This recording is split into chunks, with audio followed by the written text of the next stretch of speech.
Mais la colère de ses salariés. Claude Bernard, Lydie Rib. Au moment où débutent les discussions sur l'avenir du site immobilier des Haras, une partie des employés de l'établissement ont choisi de ne pas y participer. Des agents en colère et inquiets, mais prêts à s'investir.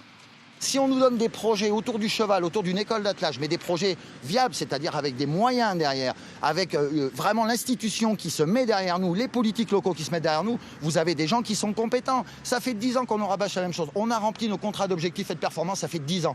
Tous les ans, on venait nous dire qu'on était des très bons travailleurs, qu'on faisait notre travail, qu'on était vraiment l'image des haras nationaux, et au fur et à mesure, tous les ans, on nous sarcle. On est devenu, il n'y a plus d'activité, le haras est complètement vide maintenant. Moi, je voudrais savoir où on va en arriver. On le sait, on va fermer. 53 salariés dans les années 90, 26 aujourd'hui. Un seul centre technique sur les 17 qui fonctionnaient sur toute la région avant la réforme, encore en activité. La fin de l'étalonnage public en 2008 a profondément impacté les missions d'une très ancienne institution aurillacoise. Ceux qui aujourd'hui ont choisi de ne pas participer aux discussions sur l'avenir du site en appellent à la négociation avec le ministère de l'Agriculture.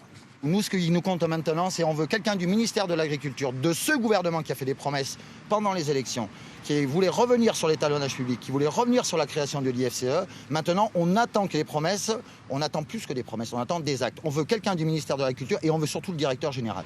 En décidant de céder le patrimoine immobilier des Haras, l'Institut français du cheval et de l'élevage confirme la disparition probable d'un établissement qui a contribué à faire du Cantal le département référence pour sa production de chevaux lourds.